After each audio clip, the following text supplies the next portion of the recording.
Guys, it's me. I'm back. What's up, party people? We're like, Max, come on.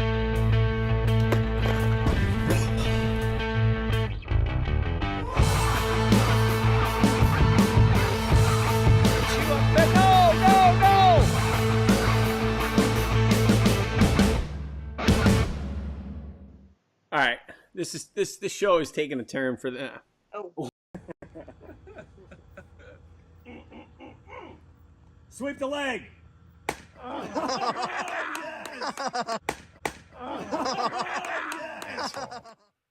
What's going on, everyone? Welcome to another episode of Monster Bass Live. We got a great show for you today. We got Nick, the informative fisherman, on the show. And if you don't know who he is, I mean, maybe it's because you're 7 and this is your first week on YouTube, but he's been around for quite some time, and he's a pretty knowledgeable dude when it comes to fishing. So I'm really excited to have him on the show. What else are we going to talk about today? Oh, we're going to talk about some let me see. We're going to talk about some spinner baits that just came in. We might even talk about this month's box. We probably got some golden tickets. I want to give a big congratulations to Cupcake Coley, who crushed a 5.5 pounder today and landed her new PB. She shared that with all of us in the Slack channel, so congratulations to her. What else? Let's see who's in the chat today. Damn, that's a lot of monster bass. That must be Rafi. So hi to Rafi. Cast of Nasties, Caro, Big Rich, Tom, Brown Bait Company. He's going to be making his 101st call to the show. It's pretty exciting. T-Rex, Lance. Wow, we got pretty decent showing here. Pretty decent showing. But for whatever reason, I got 9 likes. Folks, I'm trying to save money. I'm spending way too much on therapy. I need some likes or else this show is going to go off the air pretty soon. Just saying. All right. Where should I begin? So the spinner baits, as you guys know, the flat-sided crankbaits, I showed you guys the molds before, and those are done in shipping. I showed you the packaging. I'm going to show you a couple of the spinner baits because they just sent me the samples. They're not even in the right packaging, but I got a few of them here that I want to show you. Question is, which one do I show you? I mean, this one's pretty dope. I'll take this one out of the packaging to show it to you, or maybe it's easier if I show it to you this way. No, it's not. So we got 3 different spinner baits coming. We got a pure Colorado. I worked with Epic Eric from you guys know Epic Eric. He laid me down the patterns. He laid me down the blade sizes so that we get the Colorado right. We got the double willow, and then we got the willow with a Colorado. So here's one I'm going to show you guys. I don't know if you guys can see it, but I went with different eyes this time than I typically do with Monster Bass baits, but you'll notice, I don't know if you'll be able to see all this. Let me see if I can get this right. You're not going to be able to see it. Well, there you go. So it's pretty good. I love this one. We partnered with Mustad on it, and so we're using a Mustad hook with a hand-tied skirt. Silicone. We've got some with living rubber. I think it's called living rubber. I really got schooled on how to make these damn things. We got the bait keeper. So everything you guys asked for, I put onto this thing. And I'm really excited to bring it to you guys. So we'll have all 3 versions coming soon. And right down to I changed the blade colors based upon everything you guys said except for one. I kept this one with a little bit of sparkle on it. Because remember, guys, we're trying to catch fishermen. Or did I say fish? Fish, right? We're trying to catch fish or fishermen. Which one? Both? Anyway. Yeah, I really love the eyes on this one. I think it's dope, right? It's got to just set us apart a little bit.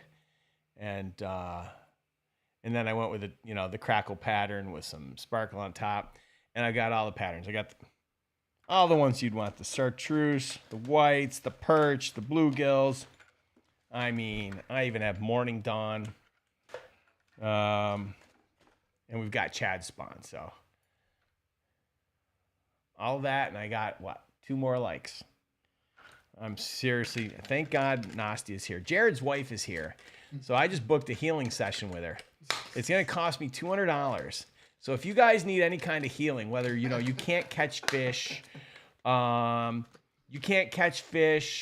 you're angry at your fishing pole, or angry at the fish for that matter, because they won't bite your hook, just give me a call. I will get you in touch with Nastia, and for $200, she'll make all those problems go away.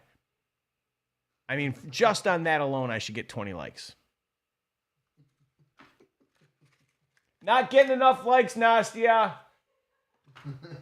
We're going to need to do a better job explaining what you do. We're going to have to work on that. All right. Yeah. My son's graduating from high school next week.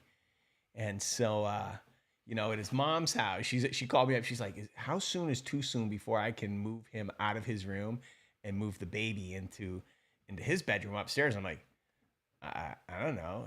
It's your house. Do whatever you want. She's like, no. What do you think? I'm like, I just do it tomorrow. She's like, I can't do it tomorrow. I'm like, fine. So you don't really want me to answer the question. You want me just to validate your answer. So why don't you tell me when you're planning to do it? And I'll just say yes. And then she's like, well, what are you doing? Because, my kid lives in the guest house. And, I told her, I said, I'm going to let him keep the bedroom in the back house, but I'm going to turn the back house into the office in the studio. Because, we've already got the office in Santa Monica down by the beach, but I need to have a studio, proper one, because Jared keeps yelling at me that the show looks unprofessional with this crap in the back. And, well, he's probably right. We got a few weeks to go. So, all right, let's not waste any time. Is there anything else? Here's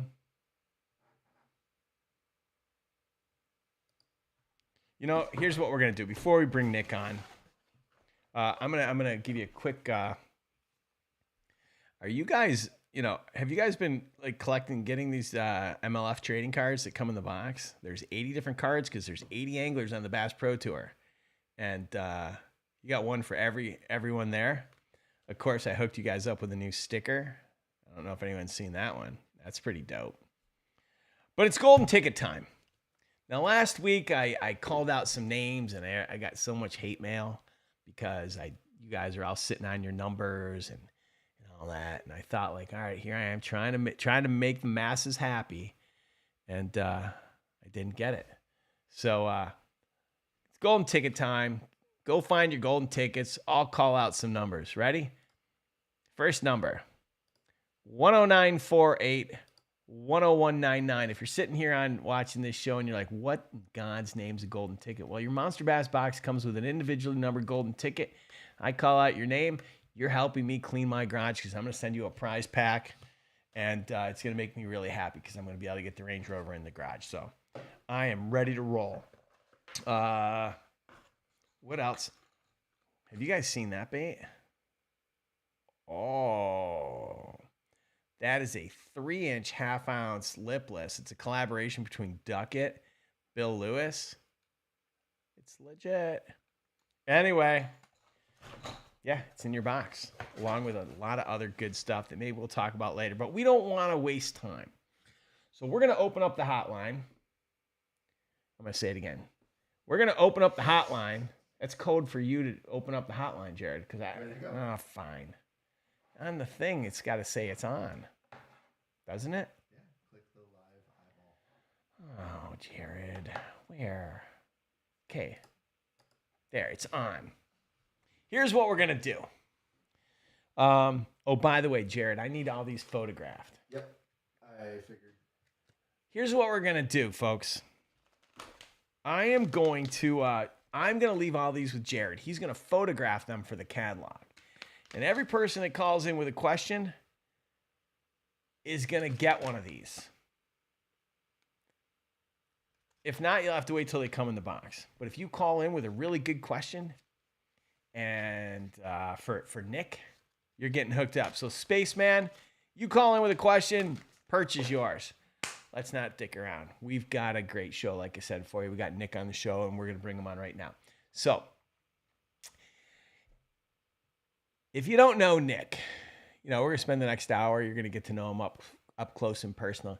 He's got some low post moves. He's got some skills when it comes to rhyming, and he's got some skills when it comes to plucking fish out of the water. And so we're not gonna let me talk any longer. We're gonna bring him on, and we're gonna bring him on. What do you think, Jared? I think it's a good idea. All right, and remember, guys, if anything goes wrong, it's Jared's fault. He screwed it all up. Nastia! Yeah, I just want to let you know if something goes wrong with the show, it's your husband's fault. He might need a healing. His wife's a healer. Obviously, look how good I'm doing, so she must be really good at it because I've been saved. All right, what do we got here? We got Mr. Gambit. Oh, Mr. Gambit, I can't wait. All right, let's do it. Nick, how's it going, man? Pretty good, man. Just been out here getting sunburns and then playing in the ice cubes. What can I tell you? Wow, right on. So how you been? Wow. I haven't talked with you in a long time. Good, dude. Just dealing with crazy California random storms. The new California. Right. It's like literally snowing down where you live, where it shouldn't be. Fish literally just starting to spawn here when last year every single fish in every location was done by now. Mm-hmm. So very different. Relearning everything all over again. So it's exciting times for me. So temps are all messed up because of the weather. So what you live on a lake, and is it considered a lake or is it considered a pond? Well, it's 35 acres, so that's a lake, right? Lake ends at 15. Lakes start, I believe, at 15 acres. So yeah, it's considered a lake. Yeah. So what lake is it, or you don't want to tell everyone? I had to look that up myself one time. All right. Yeah, I'm not gonna say where I live exactly because we've been down that road before. I don't need random stopper buyers. Fair enough. So all right. So what are water temperatures like for you now, and like what are you throwing?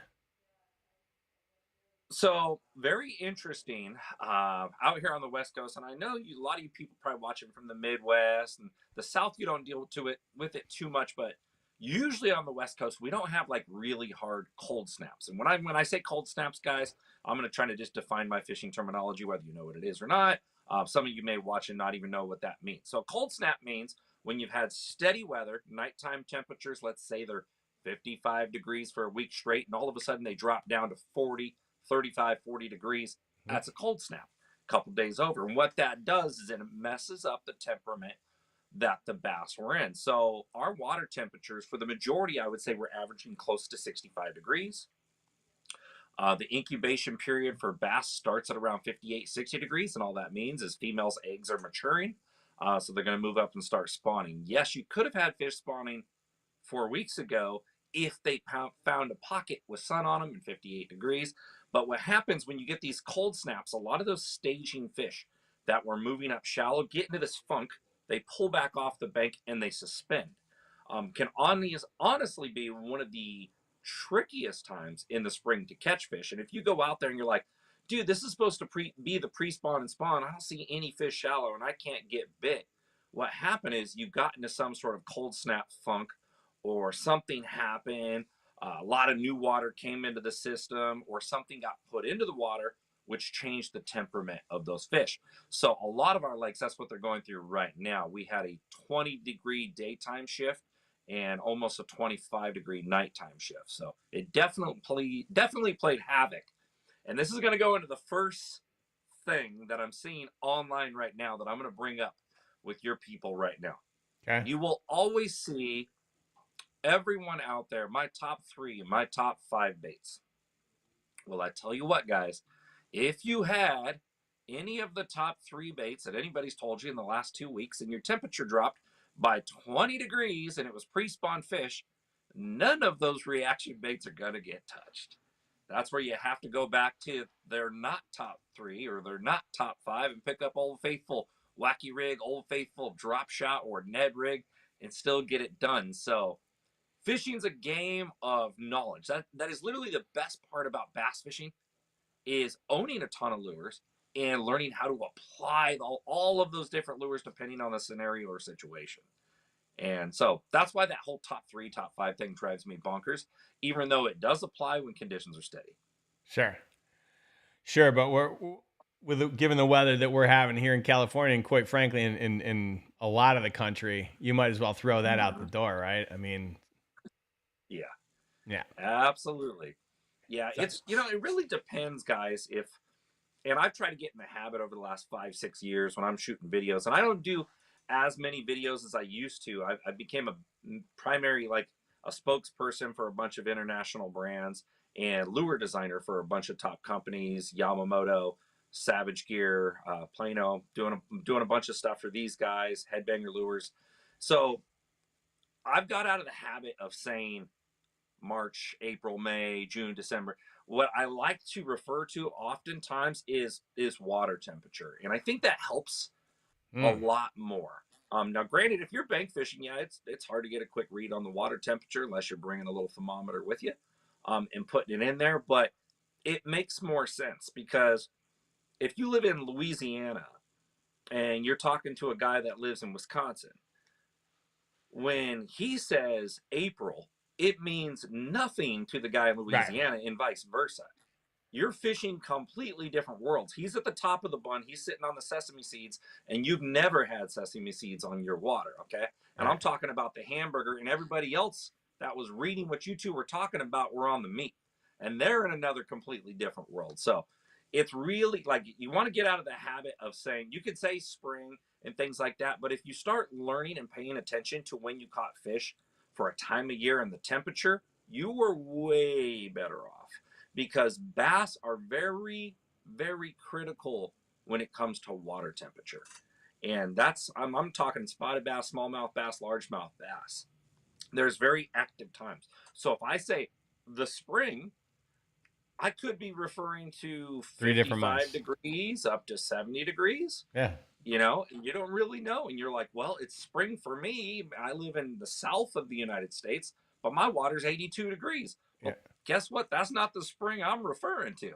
Yeah. You know, so it's good to get into the habit of paying attention to water temperature. It can really save your butt. From 65 to 70 degrees, bass are the most reckless in the spring and the fall from those prime temperatures.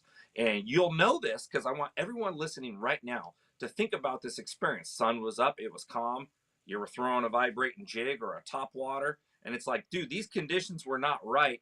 And, you know, Johnny Buck Bass come out 90 miles an hour and crushed your top water at the boat. You know, and there was no weed. Oh, no. His dial-up access or AOL just left. Oh, there we go. Yeah. I'm back. Okay. Yeah. So what happens is, it's what it was. It's such a good temperature for that range for those fish that they're overly active, to where they're not as critical about how long the shade line is, or they're not worried about exerting a ton of energy in really hot water or really cold water. So water temperature is a very, very critical factor that no one really pays attention to. I always feel like I'm learning a lot on this show. You know, I learn every day, Rick, still to this day. Yeah. I'm 43, guys. I actually had to figure that one out. Trying to block it out. Once you hit 40, you just try to block out every birthday. Just ask Rick, he knows. You know, but every single day, I don't care at what level you are, guys. So whether this is your third or fourth time bass fishing, you're listening to me talk right now. Yes, I get to fish probably over 300 days a year. I live on the water. Fishing is my living. I guarantee you, if you fish for 1 year and we fish together, there's going to be something you learned from your experiences that I did not. You will have some piece or pieces to a puzzle that I would randomly love to acquire from you. And this is why I tell people never close the door. No matter how advanced you are, fish with everybody, have fun. There's always something to learn. And it's really true. I learn from the most experienced guys out there. And then I've learned from friends that have been fishing, 30, 40 times. And I'm like, what the heck did you just do? And next thing you know, they're bringing in a 5 or 6 pounder right behind me. Sure. Totally. So Nick, we got a guy that's been waiting 10 minutes. And he actually lives he lives up by you. And Okay. I think. So I'm gonna take this. Let's take this call because I don't want to keep him waiting too long because I don't know. He could be at a truck stop playing the slots. I have no idea. But let's find out what he's up to. Pokemons. Everything. Go ahead. No Pokemon here. How you doing, Nick? Fishing with T-Rex here. Terrific, man. How's it going? It's going good. And I'm just a couple miles south of Fresno. Okay. My home lakes are Pine Flat, Millerton. I know them. I know the ones. So, I'm actually going to get some shows there. Oh, nice. Well, if you need any help and it's on the weekend, reach out. I'll be more than happy to come up and help you out. I might have to do that. So you can find me on Facebook under Thomas Haynes, Hanes. Or the tank. Yeah, feel free to reach out anytime you need anything. I'll be up your way fishing the one bass at Clear Lake next month. That's going to be perfect. That timing is setting up. Billy couldn't have got any better timing for that tournament to line up on Clear Lake. So those of you guys listen to this gentleman right here, Clear Lake, for us West Coasters, we consider that the best lake in the country. And a lot of people across the whole country consider Clear Lake to be the best bass fishing lake in the country. For shallow, predictable structure and covers, like where you imagine that big bass would be, on Clear Lake, that's the place where it actually comes to fruition.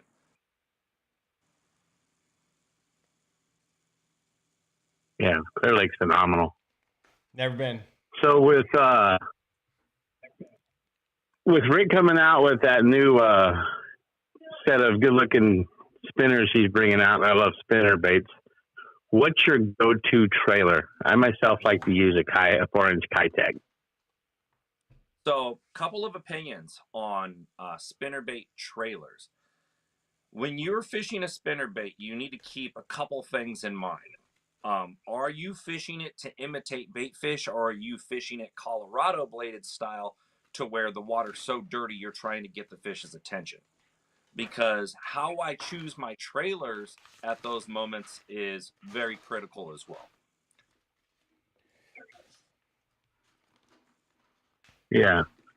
Well, right now, as you know, living here in California, everything's muddy and nasty. So, yeah, right now I'm using anything that's going to be the brightest. But when it's more clear, like it's going to be here in the next month or two, where you can see 60 feet down in the water, like it was a couple weeks ago when I was fishing Lake Mojave. There you go. I use something a little bit more like green pumpkin, that style. So I'll give you my 3 trailers that I like to use. The Yamamoto Zaco. The Yamamoto Zaco doesn't put a lot of body wobble. The spinnerbait holds nice and straight. So if you're deflecting off a lot of stuff, that's to your benefit that the spinnerbait holds straight and just the tail kicks. Okay? Now I'm going to explain this to you guys. So if let's say there's a piece of wood and it's forked like this. If you put a Kitech on the spinnerbait, the Kitech causes the spinnerbait to wobble. So what happens is if your spinnerbait's wobbling and it comes through structure or cover, the hook can now have the chance to catch on the deflection. To where if you just have the tail kicking coming through structure and cover is much more vital for the spinnerbait deflecting over or backing up and going around. So a straighter hold on the spinnerbait is much more deflective. Coming through toolies, hitting a lot of boat docks. I don't like a lot of body roll. If I'm coming across the bottom, fishing around isolated grass patches, little stick-ups, buckbrush, That means just little skinny branches, you guys. I do like putting a Kitech on the back because it does now cause body roll, which makes the whole spinnerbait really come alive. Now, my new favorite thing is one bait I helped co-design for Savage Gear. It's called the 4-inch Duratech Dragon Tail. It's like a straight worm with lots of ridges, and it's made out of plastomere, which is TPE. You guys have probably heard of Elastec from Z-Man. It's made out of that same type of material, which is referred to as TPE. And what that does is it has a nice little quiver, and it's kind of in between the two. Causes a slight bit of body roll in a spinnerbait, not as much as you would say like a Kitech would, but not as subtle as the Zaco from the Yamamoto. And it's dang near indestructible once you get it on there. So if you're around a lot of short fish that are grabbing at the tail or constantly popping at your spinnerbait, Yamamoto baits are really soft, but the fish hanging on to them, that could drive you crazy if they tear it up. The Dragon Tail is phenomenal in that situation. But honestly, if you're bumping toolies and stuff like that, I'm going to say either no trailer or the Zaco. All right. Yeah, sorry, man. It's I know that's a complicated one, but you're right on the money when you're really analyzing trailers, because it's very, very critical. The trailer actually can really help reduce the weight of the retrieval rate of the spinnerbait. So, rate of retrieve, how fast that spinnerbait's actually moving through the water column and holding steady level, you guys, versus dropping or raising up, is a critical factor. The bigger the trailer, the more lift your spinnerbait's going to have in it, which is great if your bass are looking up, or you're fishing in shallow water, or you're coming through the topper structure or cover. But a lot of the time, if you're not seeing shallow fish, you're not seeing bluegills near the surface, you often want to go with like a 1/2 ounce spinnerbait, or I don't know if Rick's making a 3/4, and you definitely want to avoid the Colorado blades that have a lot of lift on your spinnerbait. But muddy water, you need a harder thump from the Colorado, but you have to tell yourself to slow down. And vice versa, the same thing. If you add a bigger trailer, the more lift and also the more profile. So you're also keying into bigger fish at that point. So those are just some simple things to evaluate. I'm not trying to sell you on a bait. I'm trying to sell you on how these baits work. Yeah, I completely understand that. And I usually run my spinners really slow. I use a 6.4 to 1. And yeah, I really like the spinner baits. So I'm super excited about Rick coming out with his own brand of spinner baits. So, but hey, Awesome. I appreciate all the information. And like I said, if you come down this way to do any kind of filming or anything, you need some help, don't be shy, man. Feel free to reach out. I'll do my best to help out, or I can get people to come up and help you either way. Awesome. I greatly appreciate the support, brother. If you heard of Gary Wasson, that's one of the guys I'll be fishing with. So you can also touch base with Gary. Gary Watson is one of my best friends, Mr. Rude himself. Yep, Mr. Rude, that's the one. Wow, look at that. All right, T-Rex, you're all hooked up now.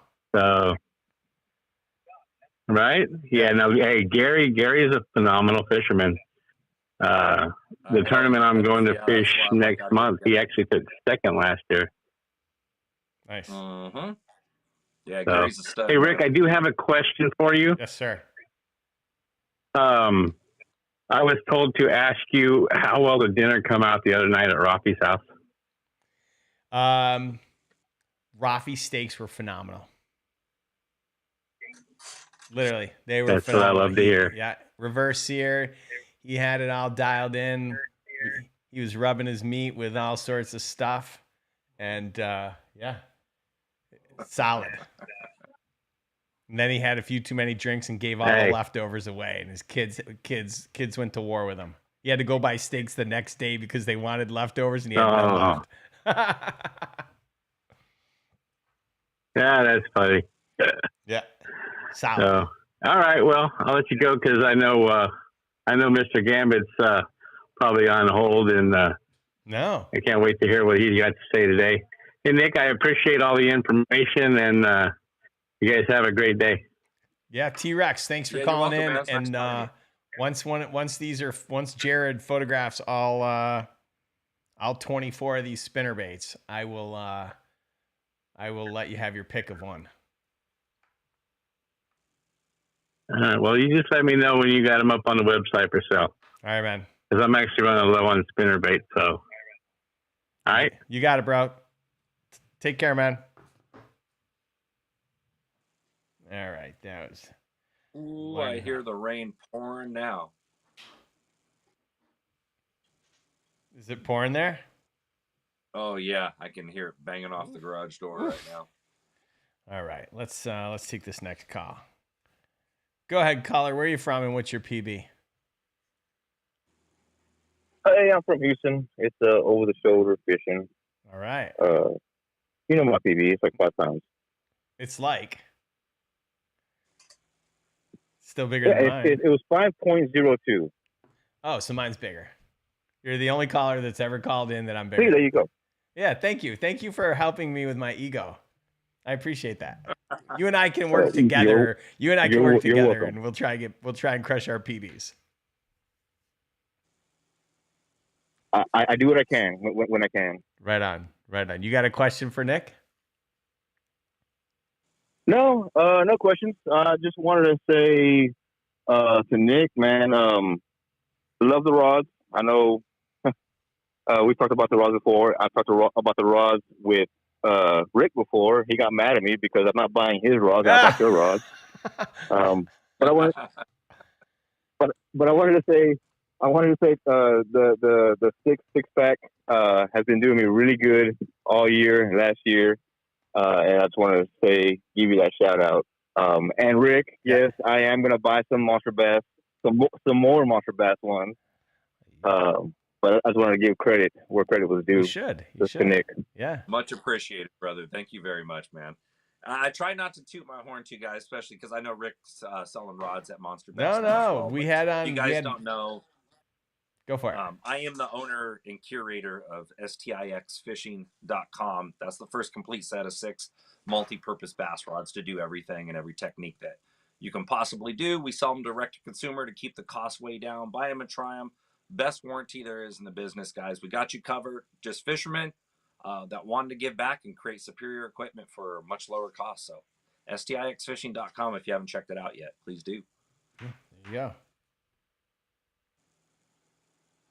No, yeah, 100%, and I'll vouch for you on that one because like awesome. I said, they have helped me. The 6 rods, they have helped me to get organized. I'm by far not even close to ever even being semi-pro. Not even. I always make a joke. I always call myself no pro because that's what I am, no pro. But these 6 rods have helped me to organize my way of fishing.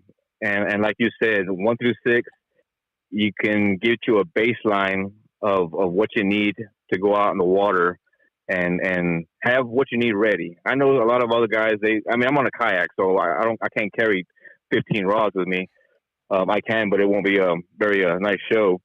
But yeah, for sure. That the 6 rods, they span the whole, I guess, the whole spectrum, and it makes it pretty easy. So, and it has helped me to key in on which rods I want to buy for future techniques. So that has helped me a lot. And so, thanks so much for those rods. And yeah, that's pretty much all I wanted to say was just, give you some thanks there. Thank you, man. It's much appreciated. A lot of blood, sweat, and tears went into that, and I almost bankrupted everybody involved. So I absolutely do appreciate you saying that and the support, man. Thank you very much. Right on. Well, Rick, yeah, I will let you guys go. That way you can get someone else to get online and talk near Nick's ear off. All right, man. Appreciate your call. Thank you, man. All right. See y'all later. All right. Bye-bye. All right. We got a couple more. Ooh, I don't know where Danuba is. Danuba? Yeah. Danuba, let's do it. Jamaica. Come on, wanna take you. Go ahead, caller. Hey guys, how you doing? Good, man. Good. How you guys doing? Hi Rick, hi Nick. How's it going? I got a question. I've been fishing for a little while, and I'm here in California, and we have a lake. It has some timber, the trees, all up. Can you guys hear me? Mm-hmm. Yeah. Hello. Yeah. Yeah. Okay. All right. So, I was wondering, they're like, it would, I guess you would call them more like a flooded trees and timber, like bushes and stuff like that. But, I went out and, I threw a wacky rig and I lost one. And it was a big one. It was at least 5 or 6 pounds. Oof. But I'm like, wanting to know what would you throw in those type of situations. I know the hatch is on for the shad and the bluegill hatch is on, and I'm just wondering, are those like the places you would be fishing during the shad and bluegill spawn? So breaking that down, when the bluegills are spawning, they spawn in very different areas than how shad spawn. So what shad do is the very slower tapering. When I say slow tapering, guys, imagine like a handicap ramp. When I say a hard taper, imagine like a really steep wall, like something you couldn't just walk up. So wind blowing coves with slow tapers is where typically shad like to spawn. And they don't typically spawn too deep. They like to go where there's little breaks in the waves. They like to spawn right in those little breaks. First thing in the morning, low light periods.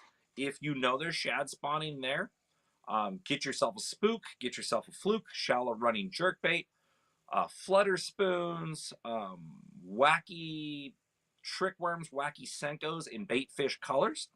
Then, if you also know bluegill are spawning, once that sun comes up in your shadow, when you look down, once your shadow is about equal to the length of your body or shorter, is when bluegills like to move up on their beds. And the shad spawn drops deeper and they're much harder to target. So you therefore essentially you can target 2 patterns in the same day.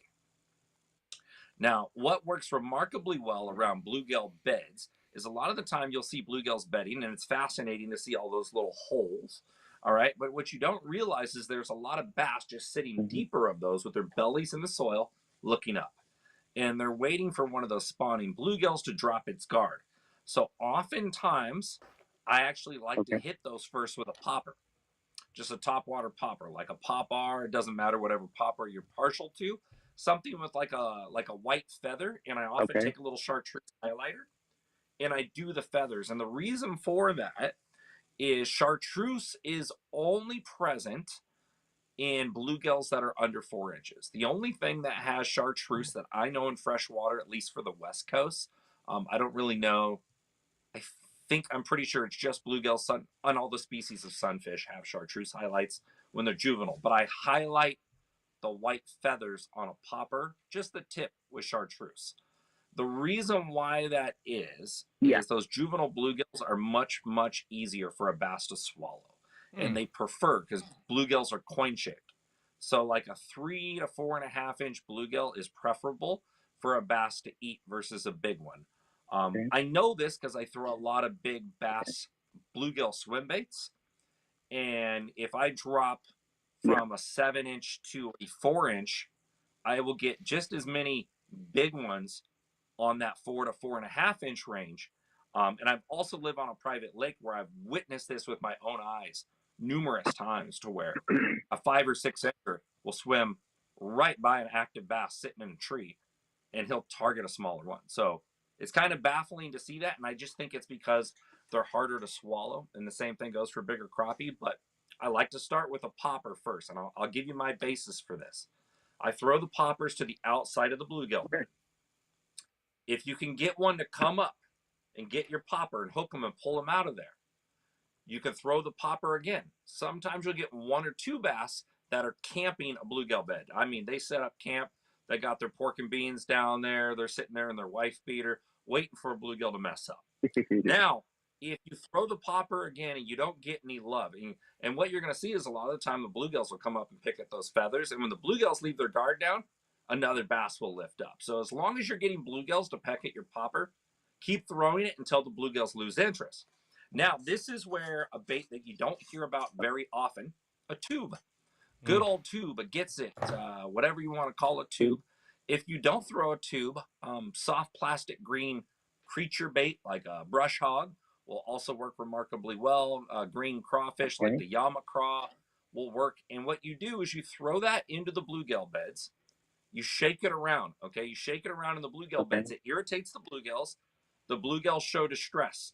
The bass now know something's going on. Once you shake it in the bluegill beds, you hop it out and you shake it just outside your visual range. Once you hop it outside those bluegill beds, shake it right there, and oftentimes you'll just see your bait swim away right there. But usually 2 or 3 bites you can oftentimes get on a bluegill bed. Like if you see them, 10 to 15 bluegills, a big giant one will often have a whole limit of bass for you. The trick is to stay off of it and think about pulling them from the outside first. So I do it with the top water to where I don't disturb the rest of the fish first. Okay. All right. So when you're throwing the creature bait in, you think that okay. So if I'm trying to get to the bluegill bed, am I wanting to stay in the bluegill bed as long as I can, or are you trying to target the fish that are like down low, like you said, in the belly up, or bring it to them? And because I was thinking maybe a Tokyo rig on one of the Tokyo rigs, something like that, to where you can stay on the bed longer. That might keep you in the crappie bed longer or something. That's correct. Oftentimes, I mean, not crappie, but bluegill. Tokyo rig, if you do a power drop shot, and all that means is just a heavier hook, heavier line, and you wacky rig like a green pumpkin Senko. And the reason why I'm going to tell you, like, you typically don't want a Texas rig plastic when you're doing that, because they swim away with it very fast, and they don't often hit it. It's a very strange bite when they eat it out of the bluegill bed. So shake it in the bluegill beds for a few seconds before you bring it down into that deeper adjacent water. And shake it there. Oftentimes, it's just like a jig. I don't know how many of you guys caught fish on a jig before where your line just all of a sudden is slack and swimming away. The exposed hook is going to save your butt if you're not highly experienced with that type of bite.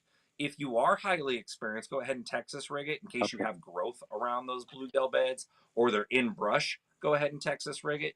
But that wacky on a drop shot can be deadly. A tube, a creature bait can all be deadly choices, but it all depends on growth and snags. If you have snags, you're going to have to Texas rig it and be a little bit more cautious to watch your line. Or if all of a sudden you don't feel weight, reel down and check. Look at your line. Make sure it's not moving or drifting off.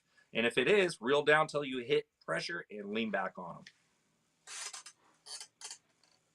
See, we do have like a lot of stuff that we can snag on. So whenever I throw those baits, would it be better to get like the yellow colored line and then tie on a fluorocarbon leader to where I can see my line move? That's exactly what I do. All right. Yeah, I have great. I actually thank you so much. Multicolored braid. Yeah, you're welcome. Okay. Thanks for calling in, man. Thank you, guys. I appreciate it. It's the first time to an 8 or 10 pound leader. Okay. All right. Yeah. I just went out and I got me some spider wire. I'm probably going to take it back because it's the green. I'm probably going to get the yellow and then do what you were telling me. But yeah, I just subscribed and liked your guys' channel. I've been going hard on YouTube just trying to find out everything to use and all that. So yeah. So now I went out and I bought me all kinds of bait and lures and stuff. Now I need to start buying me some more poles. So there you go. I'll look into is there a link down there, Nick, for your products on this channel? Put it in the chat. Just type it, just like my hat, stixfishing.com. Here, I'll put it in the chat. stixfishing.com.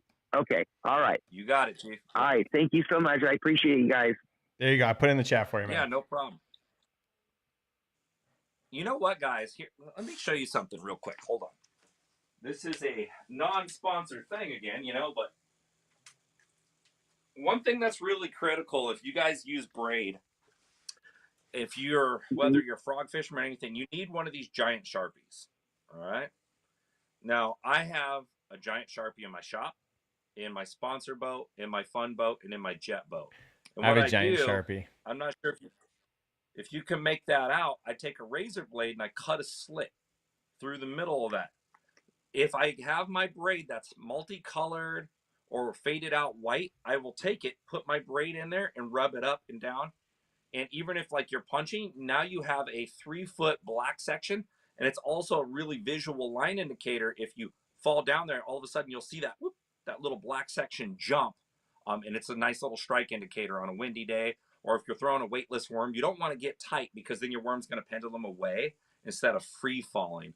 Especially in the spring like this, you want a really natural free fall on your weightless bait. So using your braid as a strike indicator can work great if you're worried about it being too visual or white, or if your leader's like really short. You can always do black because black is a very natural neutral color in the aquatic kingdom. So every type of water has a ton of black: freshwater, saltwater, rivers, you name it. There you have it. That's So, why all of my weights are black. I think we have a caller on the line too. Ooh. Let's do Yes, sir. Who is this? Yo, can you hear me? Sure can. All right, this is Adophonic. I'm from down here in Bama. Awesome. How's it going? Yeah, man, I was going to keep it simple. I just want to know, I know y'all know how to get them big ones. Well, Nick knows how to get I was going to ask when to A-rig or when to swim bait. When do you know when to do which? You just look for a school, and is it that simple, or is there anything more to it?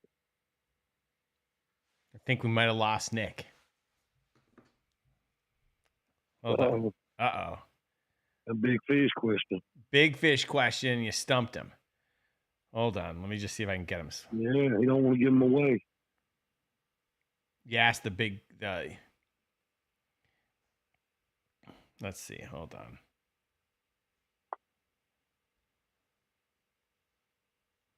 Let's see if we can get him. If not, I mean, I might have to answer this question. Oh, you got to jump on it.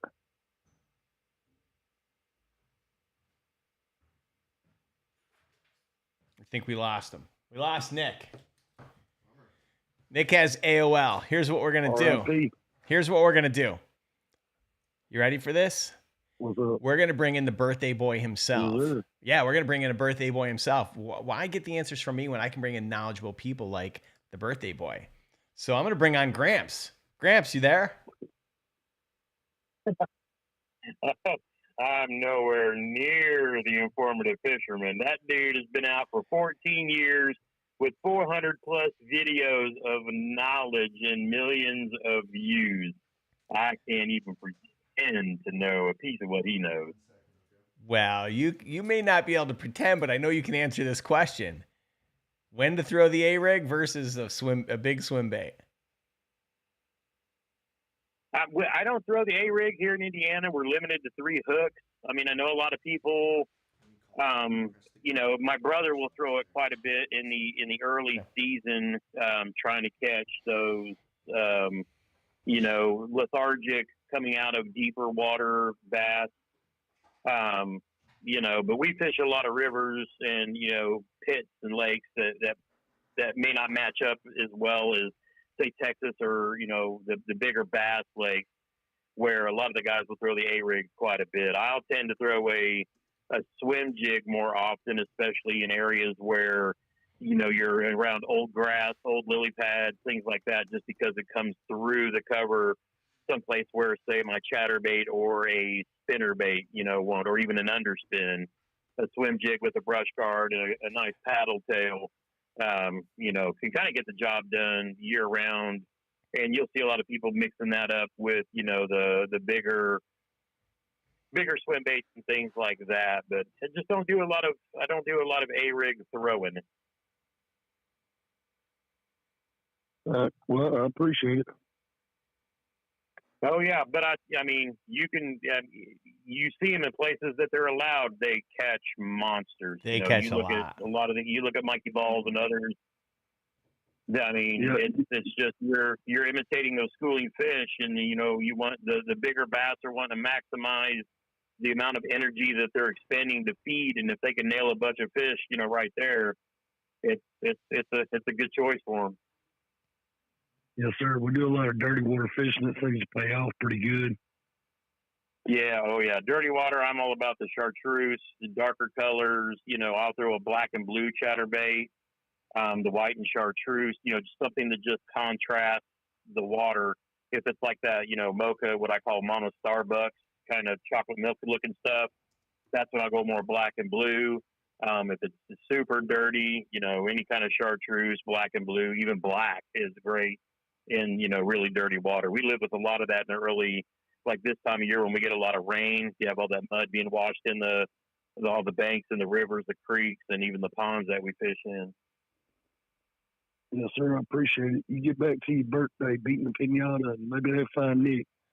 Ha. Yeah, my birthday's tomorrow, so I'll be out there hammering them for sure. All right, deal. Take care. All right. Thanks for calling. All in, right, man. take care. Bye. So, Gramps, tomorrow's your birthday. What's up, man? Wow. Cinco de Mayo, baby. I'll Yeah. be 5'5" on 5'5". Wow, that's exciting. So, yeah, can't wait. I'm gonna get out and do some fishing. Got my yard work all done. So I was late hopping in tonight, getting the yard work done so I can get out and play all weekend. Amazing. Amazing. So, where are you going to dinner tomorrow night? It's called the Irish Lion. It's here in Bloomington, Indiana. I'm gonna beat my father there and my youngest son. We love the Guinness and the good food. So we're gonna go. You know, I'm gonna go fish for the most of the day tomorrow, and then get off early enough to come back and pick up Gran and head back up there for dinner. And then Saturday, I'm gonna fish around a bit and then go up and spend the night at Jeremy's, and we're fishing a tournament on Sunday. Amazing. Amazing. So what, so this next year? And I don't know. Oh, go ahead. Sorry. Yeah. Now I was gonna say, you know, you remember the Christmas Party Gone Bad Frog Challenge? I do. The challenge has been complete prior to my birthday, so I don't have to throw that stupid frog. It can stay on the wall. You're so lucky. And guess. Well, I went down to Alabama and spent a couple of days with Mr. Hoover fishing on Gunnersville and in a nice private lake. But guess who won the big frog giveaway when I gave away all the frogs that I collected, except for a couple over the last 2 years? Guess who won the frog giveaway contest? Brendan. It would be the one Sly Fox Fishing, who, if you remember, went out and caught the first fish on the Christmas Party Gone Bad frog, and you gave him a rod for that. God. The irony of all of that. The irony of all of that. Full circle, back around. The second worst, Yep. the second worst bait I ever put in the box. And I still have some of the worst baits I've ever put. God, I still have scatter shads left. I don't know what to do with them. Ugh. Oh God, dude, just throw those away. No, I think what I'm going to do is I'm just going to put them on the site and sell them for like $1 kind of thing, and like people can throw them in if they want them. Great. Yeah, just 100%. That's like the worst. You would think with mustad that it's mustad. You would think it would be okay, but no. Yeah. Well, you know, it's like you try to be innovative and get creative, and clearly like they designed it, but I guess they never tested it, like even in a pool, because that thing was all over the map. Anyway. Well, and for me, when I tried to reel it in, it would just twist like a catfish. And so I come up and my line was just rolled. And I'm like, what in the world is going on here? Yeah. And it threw me for a loop too, because I looked at the concept and I thought, oh, this is different. You know, kind of like the way I look at the Hellraiser. It's like, odd, but maybe it'll catch fish. Yeah. But no, it just didn't. It was scattered crap. That was for sure. Yeah. Again, biggest mistake I ever made. I'll never forget the day that they came to us with it, and I had heard nothing of it, and I read the review on Tackle Warehouse, and I called Davey. I'm like, I don't know, Davey. The review on Tackle, there's only one review on Tackle Warehouse, and the guy says it's garbage. And we were like, yeah, but it's Mustad. It can't be that bad. Anyway, Gramps, I don't know if you can see this stuff. I'm looking. I think our voices are a hair behind the video, but I see what you're holding up there, and I need some of that in my life. I got some, and I changed all the blades for you guys. So that one's, morning dawn. Let me see. Here's my white on white. The only thing that's red has got the red crackle. What else we got? Here's one. Those aren't the real packaging. Obviously, they're going to come in trays and everything. But, they sent me all the samples for pictures and approval, and so we've got them all. Now it's a matter of let's get this one finished. And so the first two are done. The first two are done in the Colorado. The true Colorado will come later, only because I worked with Epic Eric on that one. He picked out all the sizes, the patterns, and yeah, I'm excited. I'm excited for these to come out. Oh yeah, those are gonna be nice. Yeah, hand tied skirts, bait keeper. We used a Mustad hook, and it's yeah. I feel really solid about this one. So I'll have to get you guys. When is the old Gramps Chartreuse and Blackback crankbait gonna be making a debut?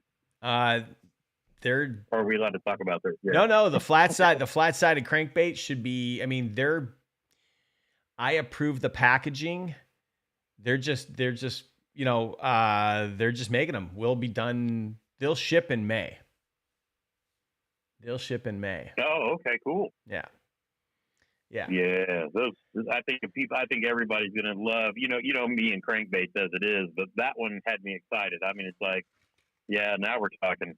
Now you'll fish a flat side year round, won't you? I get that it's more of a. I get that it's more of like a. Yeah. I get that it's more of a cold water. When people think flat side, they think that it's cold water, but like, I feel like this is one that you can fish year round. I don't know. It's my opinion. Yeah, I live in skinny water in a kayak anyway, so 3 to 5 feet, along riprap, around stumps. It will draw a strike for sure. If they're gonna go after it, they're gonna hit that wobble. Nice. Okay. What? So you're fishing the tournament right now. I saw you were you at the top, or was it Fluke? Oh no, it was Fluke Master was at the top for a bit. Not anymore. So he is at.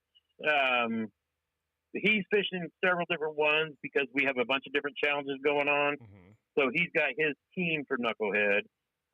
Mock Baits under the Strike King and Lose brand is also doing a contest too, and then he's fishing in that too. But the Knucklehead series, most of us fish in our own series. So you'll see, people talking about Team Grams, Team Wendell. Luke Masters got one. Chad Hoover's got one. Larry Melton Jr. If you're into, I almost said KFC. If you're into UFC, Guida is going to be hopping in. John Cruz is going to be hopping in at the end of the season, and there's a good chance that Mike Iaconelli will be hopping in. So at the end of the year, we basically each one of us is having 4 1-month-long tournaments, and the winner of each month qualifies to join the team of the influencer that they were fishing for. And once the teams of 5 are together on Veterans Day, we're going to meet down at Huntsville around Gunnersville and Wheeler, and we're going to have the Hero Cup. And so all of the teams are going to go against each other, and then the winning team splits $10,000. And that's for the anglers, not for the YouTubers. Sure. So they'll be splitting the thing for $10,000, and then the influencer brings home the Hero Cup. Nice. So it's going to be pretty exciting. It's a great way to get people into, because you can fish in it in bank or kayak to qualify. Yeah, KFC, I see the chat now. But you know, it's a good way that we're using to recruit and get people, you know, into bank fishing or kayak fishing, and how we do like the KBF tournaments and things like that. So it's an awesome. There's also a charity aspect to it. We're raising money for Heroes on the Water and other, you know, veteran events. Our buddies Paul and Jeff are in it for their charity. Alex is in it. Creek Fishing Adventures is in it as well. So there's a whole bunch of us, you know, raising some money, doing some good things, giving back to our communities. But when it comes down to it, my goal is to beat Chad, take home the Hero Cup for the first Knucklehead Bass Fishing Series. Well, I'll be honest, it shouldn't be too hard. I think you got a pretty good shot at it.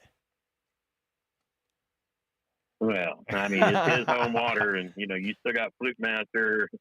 You got Fluke. But I have a whole lot of great people fishing, you know, on the Team Gramps. You know, Liza, who's in our chat here a lot. There's a whole bunch of folks that are participating, working their way onto, you know, various different teams, too. So it should be really fun. It's a great way to spend the summer. You know, get folks out, you know, into kayak or bank fishing, and, you know, kind of introducing them to what we like while supporting our favorite veteran charities as well. Right on. Right on. I love that. Well, listen, man, I hope you have a really happy birthday. And again, for everyone just tuning in, it's Gramps' birthday tomorrow. So make sure if you see him, you wish him a happy birthday. So appreciate you, man. Yeah, we'll be out chasing some fish. I'll be hanging out with my brother and the rest of the Freedom Squad. So it'll be a good time, that's for sure. Nice. Very nice. Well, have a great day, and I hope that this next year is super happy, super healthy. I sure will. I'll let you get back to the show. All right, sounds good. I'm getting healthier. I'm still working on it. I'm down 50 with many more to go, but at least it's in the right direction. Good work, man. Good work. All right, man. We'll talk to you later, Gramps. Brother. You guys take care. Have a good night. All right. Bye. All right. Bye-bye. It's Gramps, and it's his birthday. All right, we got 2 callers on the line. We got one, and then we got Marty the Party. All right, go ahead, caller. Where are you from? I'm from upstate New York. Where in upstate New York? Upstate New York, like towards, I would say. I grew up in like Syracuse, so Amsterdam area, Johnstown. Sure. Yeah. Okay. Not quite near Syracuse. Sure. But almost not. But I'm probably like 3 hours away from Syracuse. Were you like Plattsburgh? Nope. Okay. Johnstown. Okay. All right. Well, anyway, Rick, I just started becoming a member in September. Okay. Of last year. Okay. And I tried to call in last week, and I wanted to tell you that my PB was 2 pounds. Okay.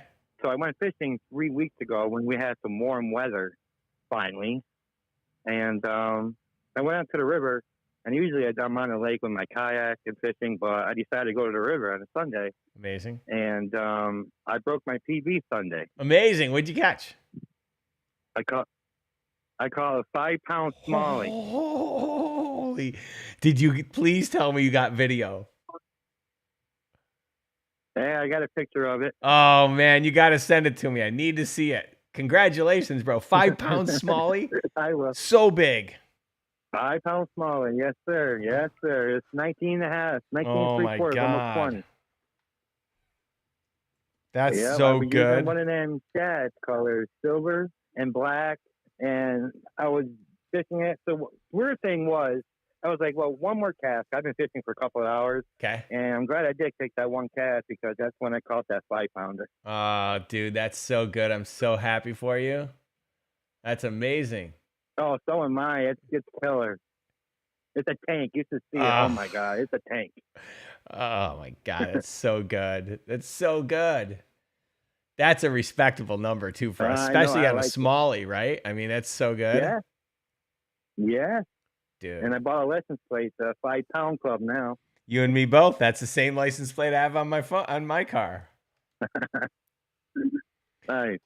So, oh my God, congratulations. But yeah, your guys' baits do guarantee PB. So, and I would recommend everybody to become a member because it's good stuff. It works really well. Thank you, man. I appreciate that.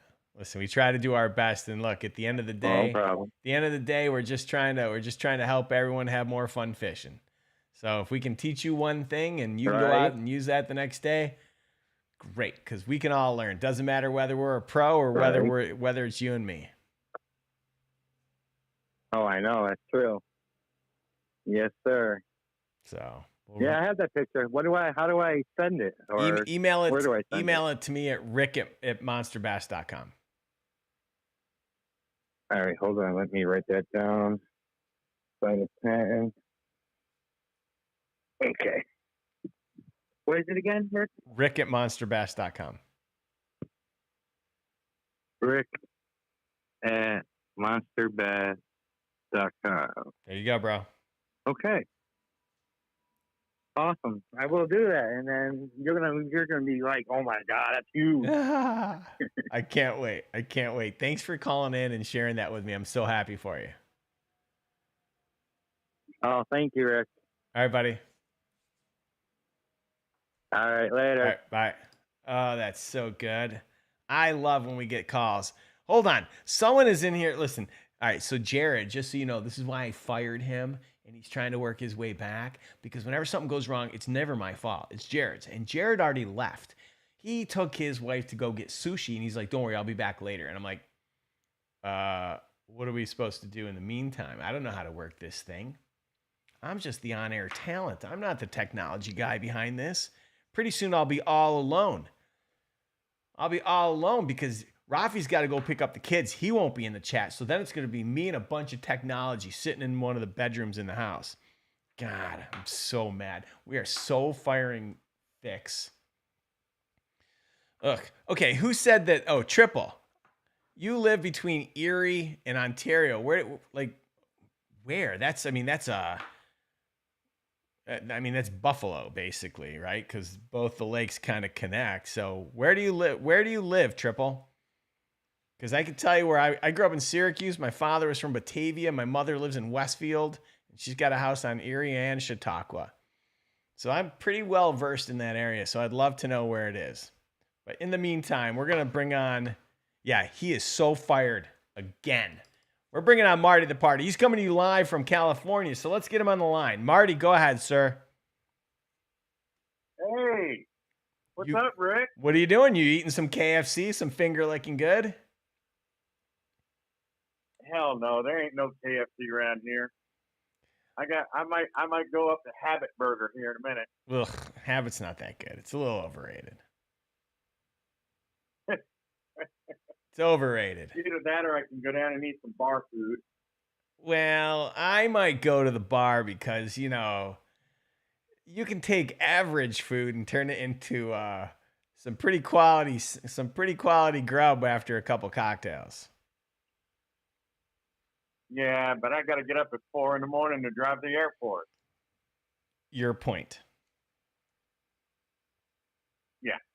You have G14. I'm just kind of hanging out in the room. You have G14 clearance. You can walk straight through security. They take one look, you flash the badge, and you're in like Flynn.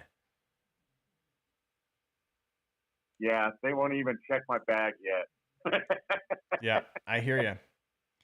Yeah, I don't know how. Go ahead. I want to let everyone on the line. Yeah. I want to let everyone on the line that I flew into LAX on Sunday, and I went and had lunch with Rick and Rafi, and had a great time and talked about a bunch of stuff. And Monster Bass Cares, we're still moving on that. I know we're supporting a tournament that's going to be happening this weekend. Waiting to get some good pictures out of some folks out of that tournament.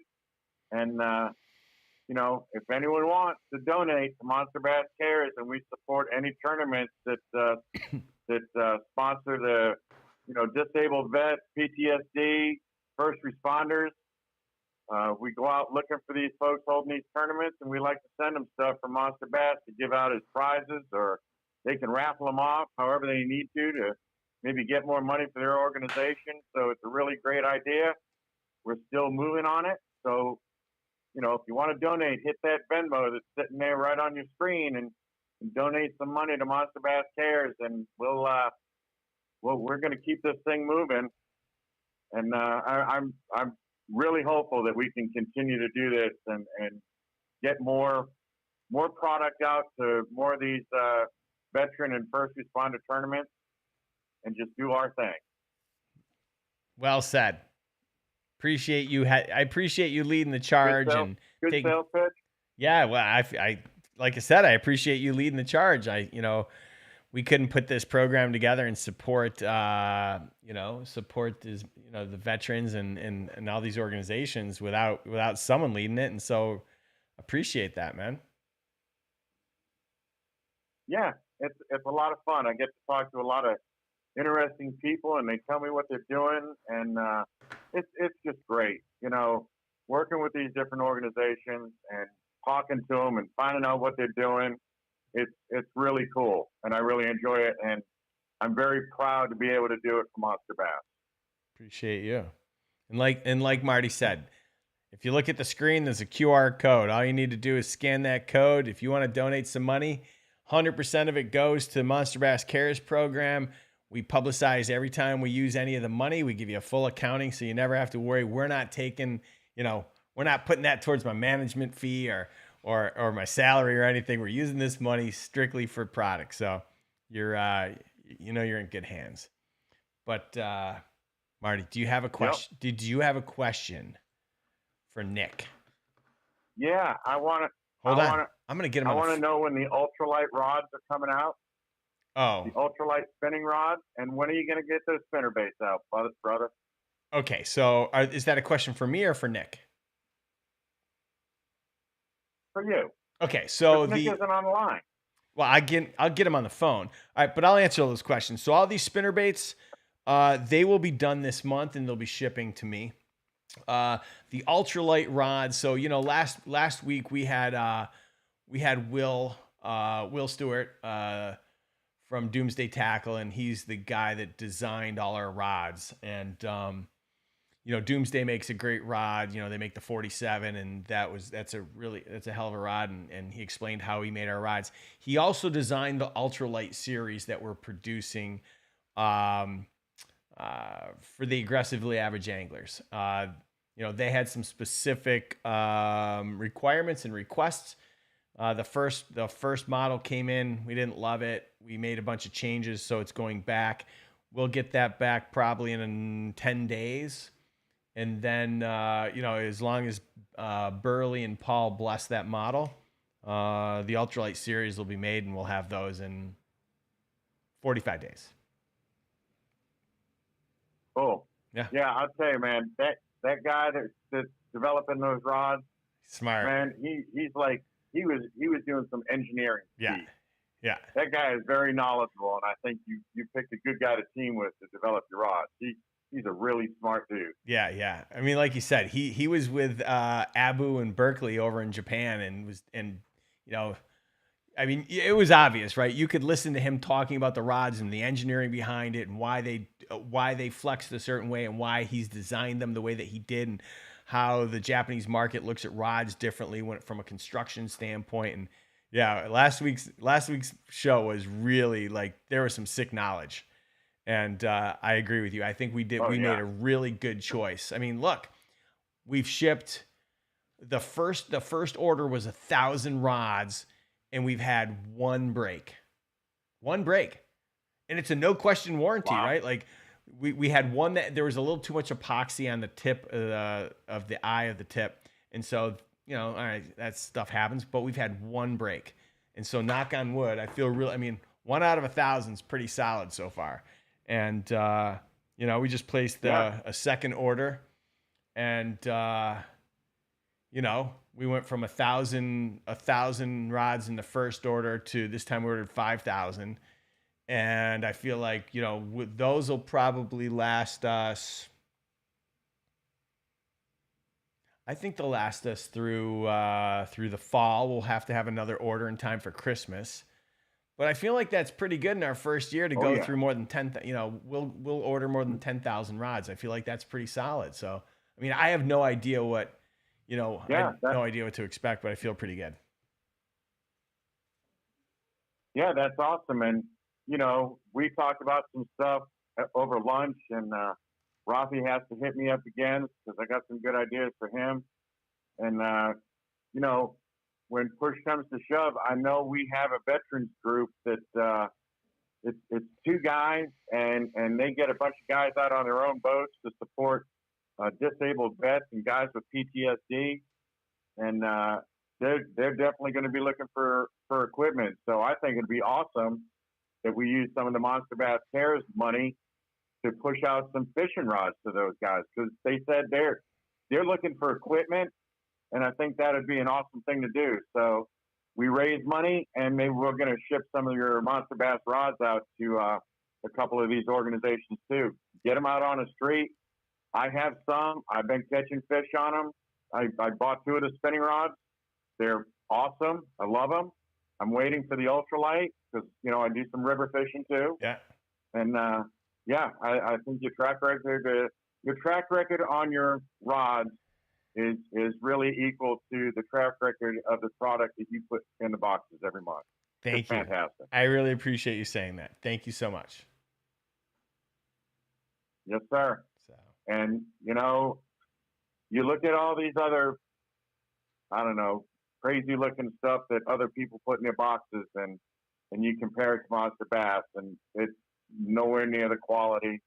And then, you know, the information that you provide when you do the tactic specific boxes, you have the live shows, the community is always out there willing to help people learn. You don't get that from other box services. So, you know, people can say what they want, but I'll tell you what, you put out a quality product, you have quality people willing to help, and it's awesome. Thank you. I really appreciate that, man. I really appreciate you. I really appreciate you saying that. So. Well, I appreciate what you guys do.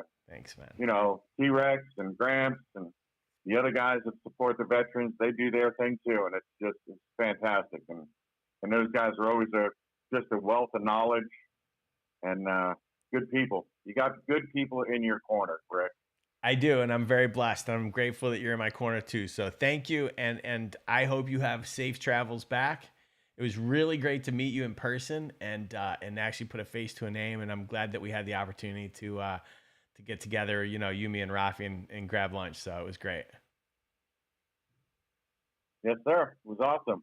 All right. You guys have a good night. I'm going to order some room service, chow down, and go to bed. All right. Take care.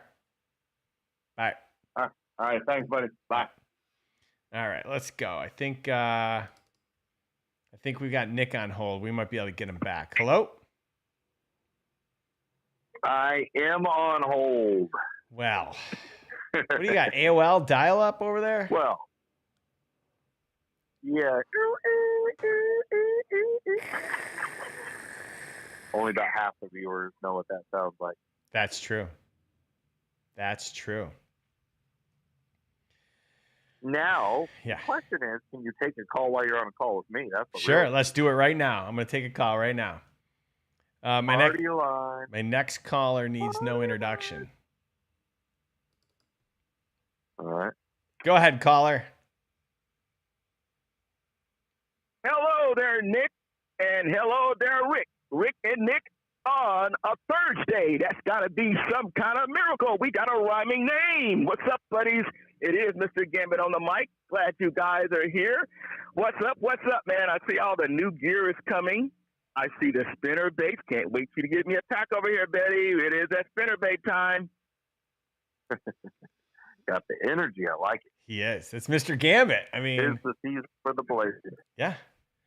So, Mr. Gambit, who's well, that's what we're talking about, guys. Yeah. Who's at the forum this week? So we're ready to go. All right, guys. Let's talk about some of the stuff that Rick got a guy on that has some fun baits. Now, if you've ever looked at none of his videos, I suggest you look at some of his videos on YouTube, because this man, he shows you the different baits from the companies he's representing. And I tell you, the Savage Gear brand, oh my God, man, he showed some baits that he uses, and I had to get the rat, I had to get the swim baits, I had to go with the snake. I got the prop walker. I'm telling you right now, man, that pencil popping whopper plopper. Oh my goodness, guys! If you guys want a 2-for-1 kind of bait, go get that prop bait pencil popping whopper plopper. Yeah, the prop walker, man. That is a fun one. You know the crazy part about that prop walker? The first place I ever threw it was in the middle of the Everglades, and I got smoked by a tarpon on it, the sample, and it was gone. That's what I mean, man. People are tossing in these tournaments. I would love to see what happens in Florida with the rats and some of the other things that Savage Gear puts out, man. Those baits look fun, and you make it look fun, man. I appreciate that. If guys haven't watched his videos, you make the videos look good because you put them to work covering water, and that's the best way to see if baits are going to work. Man, it's a ton of fun. It's ever since I started co-designing for Savage Gear about 6 years ago now. Really cool because they'll listen to my creative input and they'll just start firing away and sending me samples, and I'm like, I've got to do this, I've got to do that. In fact, I got a glide bait that I've been working on for the last year, and I got 30 different samples in my garage, and I'm like, what am I going to do with all these samples?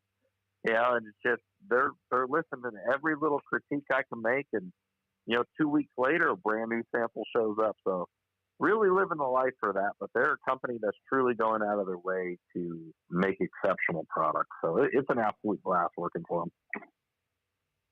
But that's what I'm saying, man. When you get all those extra ones that you have tried out, you got to have try the temporary bait kind of giveaway and give them out, man, and see if they still work and catch fish. That'd be a great thing just to toss out at a lake sometime, seeing if anybody can catch fish on them and say, look, I got too many of these damn things in my garage. Rick knows what that's like. Come on, toss this thing. Can you get a fish? Uh-huh. Yeah, absolutely. The crazy part is, like, a lot of the swim bait samples, like, people don't know, is like when I'm designing a swim bait for them, they're always in bright white and pink, so I can actually see what the lure is doing from a distance, which is like the last color you want for an actual lure, like bright pink chartreuse, just so I can see every movement from a distance. And last year on this thing in white, pink, and chartreuse, I stuck 2 9-pounders, and I'm like, you've got to be kidding me. These fish literally. That's why I love those baits, man. I'm telling you, you just don't know what those baits will get, man, when you can get a big bait. And that's the fun part about fishing. So many baits, so little time to catch fish. And I mean, you got to just put these baits in front of fish to see if they work. And that's what I love about the Savage Gear brand. They put out the rat, they put out, prop walker, they put out tail smashers, they put out a bunch of stuff that says put it in front of a freshwater or saltwater fish and see what you catch. Trust me, some of these baits work in saltwater. I don't tell many people that. And I'm here in Southern California, so I get a chance to fish in the freshwater ponds and the lakes and stuff and the ocean. So I get a chance to drop stuff in front of fish that says what's going to bite it, and you don't know if it's a regular fish or a shark's going to bite it in the ocean. No, you never know. It's really crazy because every lure has a different type of appeal. And no matter what you're doing, and a lot of the time, I'm pretty fortunate that I get to use stuff that nobody gets to touch first. But at the same time, I have no preconceived notions a lot of these products that I first get my hands on, because a lot of the time they're coming from foreign countries, or it's a concept that I dreamed up in my head. And I'm like, this is how I imagine it working. And then I get out there and I'm like, well, that's not it. And then I go home and sleep on it. And then I'm like, but you know what this is going to do? And then I go back, and pull off some sort of strange miracle with the lure. And I'm just like, that's what it's meant to do. Just like, for example, I'm not sure if you ever heard of headbanger lure, but they had a rocker head, and Rick had them in Monster Bass before. They're a swing head jig with an EWG hook on the back. And I used to think like, okay, retrieve it like a chatterbait, slowly pull it across the bottom. But once I actually realized you let it hit to the bottom and pull it up, and the bait actually vibrates hard as you yo-yo it. And the rocker head, I was crushing all sorts of fish in heavy grass on that thing, and working it like a. I know what you're saying, man. That stuff is funny.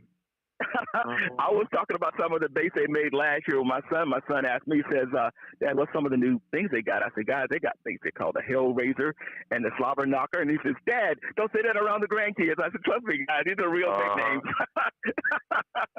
You guys want to hear a real funny story? Yes. I'll tell the Monster Bass people something right now.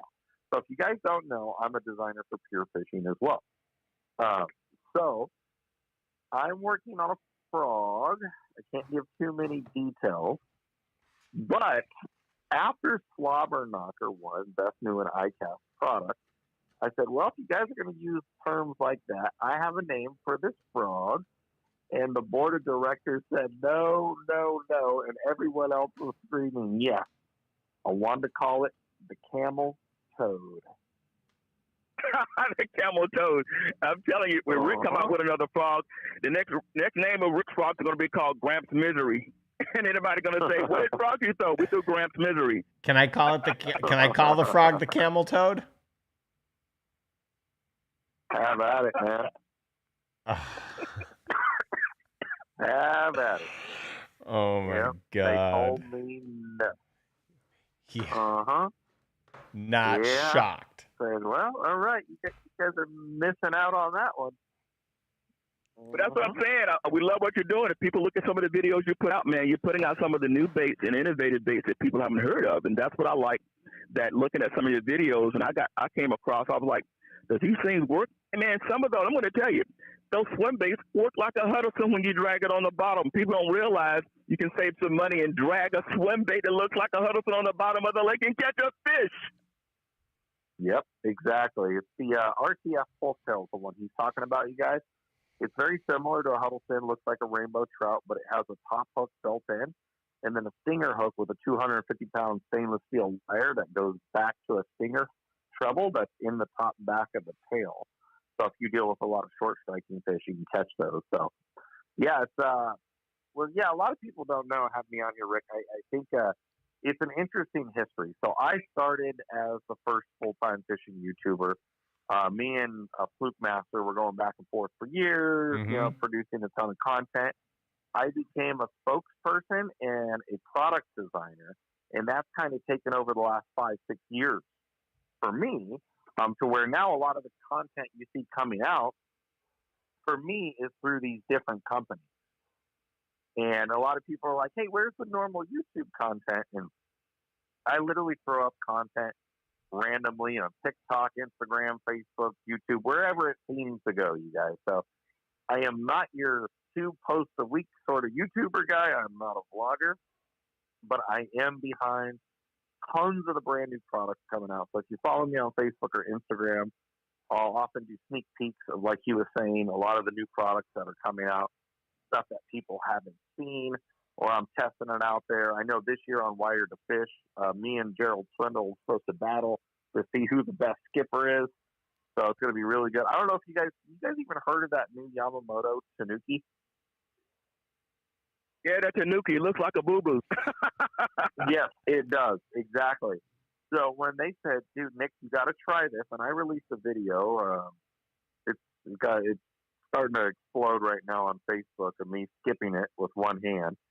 And I'm like, I do not like the action of this bait.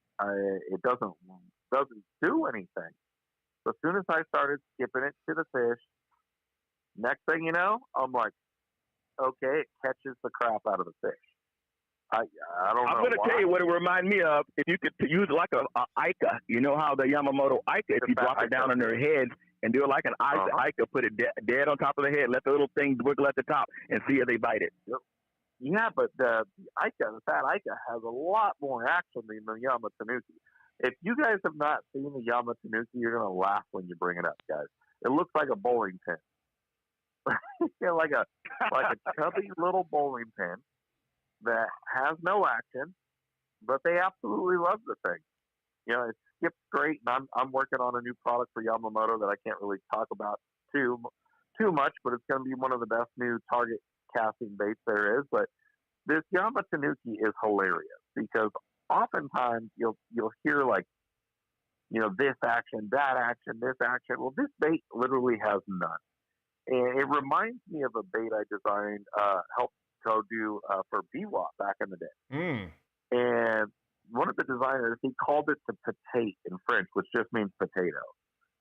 And this thing looks like a 3-inch potato. Not joking. Like a little potato that you put on a jig head and you throw it out there. And I remember being shocked that I was actually catching fish on baits with absolutely zero action. And I think wow, I'm telling you now, if you tell me they're coming out with a potato and they're catching fish right now on a fuzzy dice, man, what is the world coming to? Fuzzy dice and potatoes. there's something about limited or no action baits. And I don't know if you guys know the backstory of the Yamamoto Senko, but Gary was joking around when he made the mold of a ballpoint pen. That is what the Yamamoto Senko is. And he was joking around when he did that. And when they stuck the hook in the middle, the old wacky rig, and let that bait fall, they couldn't really tell that it had that subtle undulating motion. And we all know the Yamamoto Senko's got to be one of the most dominant chopstick baits in the history of bass fishing. And that was made via a joke. And everybody in their world who makes a bait makes a at least look-alike Senko. You got that right. You can't deny how well the thing catches them. You really can't. And, oftentimes, you people see me doing all these, like, weird things, A-rigs, big twin baits, frogs punching, you name it. But I'm always talking about having to carry insurance. And when I say, hey, look, what type of insurance do I have? Simple. It's called the Yamamoto Senko and a Zoom trick worm. That's the type of insurance I carry in my boat. There are days, guys, I don't care who you are, it's just going to be some miserable, tough days out there, and you got to carry insurance. If you don't have a drop shot or a wacky rig ready, you are not insured in this industry. And that's why guys are surprised when I tell them I'm a big bait throwing guy, but if I'm in a tournament, I got robo worm. I'm not going to be fishing a tournament without a robo worm. If you're fishing in California, you got to have a robo worm. Especially if you're drop shotting. All right. Straight big fish, the fat straight tail. Yep, MM3 on the California Delta, Morning Dawn on any of the Central California lakes. Absolute gold. I'm telling you, man, that's fun stuff. Now, Rick, did you tell the guys about your Monster Bass VIP list this week, man? Let the people know who haven't been here before. If you don't know Rick's Monster Bass VIP list at monsterbass.com, leave your information. Rick sends you out a little email or text, lets you know about the baits and stuff that he's giving away on Mondays, sometimes Mondays, always Fridays. Rick will tell you exactly what he's giving away. He'll send you a little text or an email. You get a little list and go, wait a minute, Rick is giving away something free. You may see something on the website you want to buy and you get a free bait just in case. So you get a double whammy with that. Now, Rick, did you tell him also, Monster Bass also doing something with MLF, and Rick is officially signed up with FishBrain. He's going to be using the app. You guys know about the FishBrain app? I heard I got an email about Rick's FishBrain app. If you know about the FishBrain app, that's telling you about how and when to catch fish in the best times in the water. Take a look at the FishBrain app and put it on your phone and give it a shot. Sorta. I'm just giving away. I'm just giving you guys a free 1 month pro subscription. I was able to work a deal. If you guys like it, great. If you don't like it, so be it. I don't use FishBrain, but then again, it's not for me. But I couldn't have said all that better than you, so that's why I appreciate you calling in. VIP list, like you said, it's all free. And now I challenge you, Rick. Okay, here we go. If you could say that faster than he just did, I'm going to be really impressed. Yeah, I don't even bother trying. He's the guy. And go. Nope. I will tell you this, that all right, Rick and Nick, good talking to you, my man. You come down to Southern California doing any fishing, man. I love to fish with you this summer. So if you're doing anything down here, man, get a hold of Rick. I'd love to go out and fish a little bit with you. You guys take care, send in love and fun fishing. You know, it's like a championship game going on. The Lakers and Golden State is playing basketball tonight, so they'll come on by 6 o'clock. The game will be on, and hopefully I'll be able to watch the game tonight here. All right, folks, take care. That's why we got to be done. You too, man. Nice talking to you. See you later, Mr. Gambit. That guy. Oh, that's right. You guys, I don't know if you guys know, but I have a feeling Rick's a Lakers fan, and I grew up a Warriors fan. Yeah, so we got a big game tonight. We big got game. a rivalry going on right here. Yeah, we're gonna end this show pretty quick because I got to get ready for the show. I got to get ready for the game. Well, I got hot wings here. My wife showed up with the hot wings, so I know what's going on here. Nice. Uh-huh. Well, listen, I apologize that we had. You have any last questions from your people? They don't have questions. this is the time of the show where we had Mr. Gambit, and then we find out about dinner. So let's see. I don't know if there's any other questions, but listen, I apologize that we didn't have that we had some technical difficulties. I really appreciate you coming on the show because, as always, we learn a lot. And if you're interested in getting a set of 6, go to sticksfishing.com. They put out a quality product. They got a great warranty. One other thing for the locals. Okay. May 27th, if you guys are in the San Joaquin Valley area at Modesto Toyota, McHenry Avenue, May 27th is the IF Expo. We got free tacos, fishing vendors, seminars. We got a swimming pool full of fish for kids to catch. It is all free. Even the tacos are free, guys. Modesto Toyota has everyone covered. Tacos, sodas, come out. The fishing lures aren't free that the vendors are selling, but it's an absolute blast. We got a ton of giveaways. Monster Bass has donated some boxes too. So come on out there. If you guys have never met us, come and hang out. We got a bunch of personalities coming that for the fishing industry that you guys would love to meet, and a ton of stuff you can learn. So May 27th, Modesto Toyota, McHenry Avenue, 10 a.m. to 4 p.m. Don't miss out if you live in the area.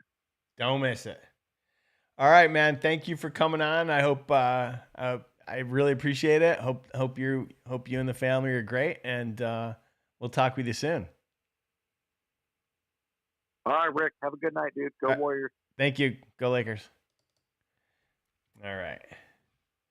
We had a pretty good show. So free tacos for the win, according to Jeremy. Anytime you have an opportunity to tune into Nick's channel, I highly recommend it. He's one of the most knowledgeable guys, and the way that we talked about fishing rods last week with Will and how technical we got, that's how technical Nick can get. I mean, the knowledge that this guy just puts out, comes out of his mouth is second to none. Like I put him right up there with, I'd let him go toe to toe with anyone when it comes to knowledge about fish. And glad that we can call him a friend of the show. I'm glad we could have him on. And like I said, they put out a quality product. You can get a set of 6, sticksfishing.com, if you want more information about the rods. Okay, I'm going to walk through this month's box. I'm going to tell you a little bit about it. There's a bunch of them. As you guys know, if you're tuning in for the first time, I got all the spinner baits. This isn't the packaging. This is just the samples that I got to give to Jared so we can go to print. You guys are going to get a chance to check them out. I'm going to put all 3 in the box this year. So you'll get a double willow, you'll get a willow and a Colorado, and then you'll get a true Colorado later on in the fall. We worked on that one with Epic Eric, so it's going to be great. All right. As you know, the guidebook, right? So we try to teach you 2 or 3 things. I don't know how many things, but 2 or 3 things every single month. And this month we wanted to, there's, whether you like finesse fishing or not, and the guy said it earlier, you got to have it on. And oddly enough, they were talking about drop shot. And, last year, a year ago, I put together a box and taught you guys a few things about drop shot. It's been a year and we wanted to talk about drop shot again. Last time when we did this, we gave you different baits and we gave you some tungsten, but we gave you teardrop. This time I'm going with some cylinders. So I'm hooking you guys up with, we got some great videos. We worked with Travis from Smallmouth Crush. He put together a great video on the drop shot. And in this month's box, we've got, let's see. We got some worms from Strike King.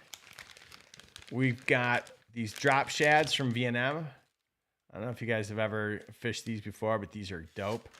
So we hooked you guys up with 2 soft plastics, some tungsten, and a 6-pack of hooks. No sample packs there. All about the drop shot. So there's 4 items in the box that we wanted to hook you guys up with. What else did we get? we got this bait from Duckett. It's a collaboration between Duckett and Rattle Trap. It's a sick lipless. I think these go for 9 something on Tackle Warehouse. But it's a 3-inch, 1/2 ounce Rattle Trap. Great colors. You guys are gonna love that. Again, another video on this bait in the box. And then for some of you guys, we're starting to fish topwater, right? And again, every different areas of the country getting different things. We've got everything. We've got frogs from everyone from Z-Man to Stanford to Lunker Hunt and Strike King. So we got some great frogs in the box this month. And then I finally got in. We've been out of Ragnar's for quite a while now. We just put them up on the site, and we're going to hook you guys up with one of those. We are, on the back of the catalog, you got your coupons. So you got $10. So you're getting a $10 gift card right from the get-go. We got something for VIP Friday. Spend $100, get a free rod. Buy one Lunker stick, get one 50% off. I'm hooking you guys with a 25% off coupon code for Black Rifle Coffee. What else is in this box? Dope sticker. I don't know if you guys have seen that one yet, but that's a dope sticker. We got your MLF card. That one's Brent Chapman. And your golden ticket. So 7-8 items.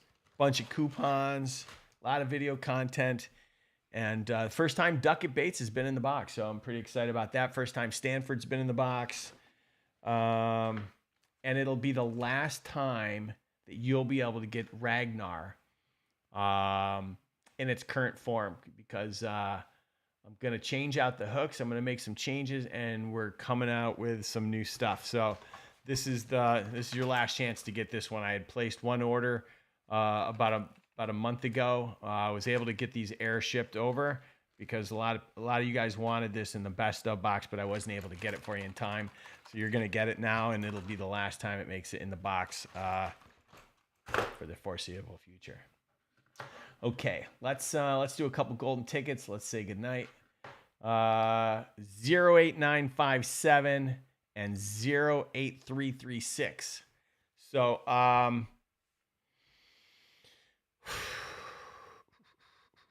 the sticker. The sticker is pretty dope. This sticker, actually, hold on. Where is it?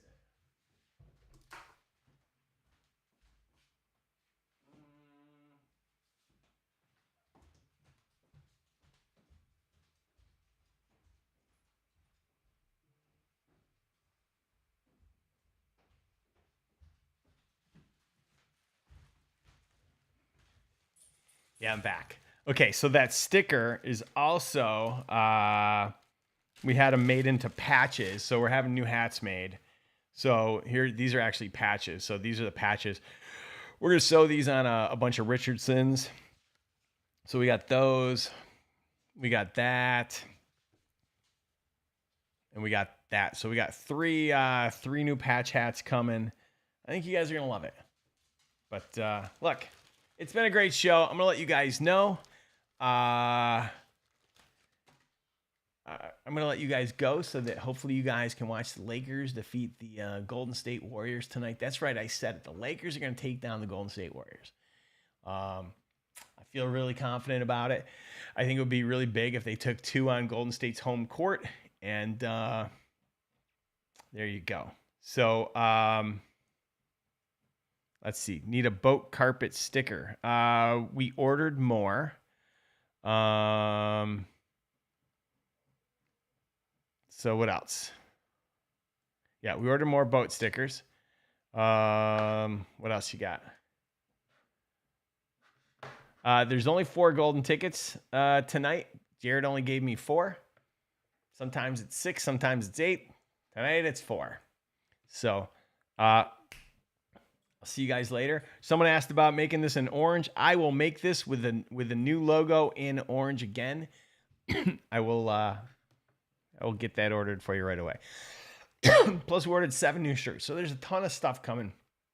A little behind the 8 ball. I apologize. Anyway, thank you guys so much for tuning in. please hit that that thumbs up button before you go. Just do me a favor and hit it. And we'll see you guys soon. Thank you.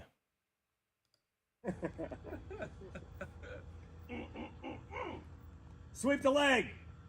Oh, yes.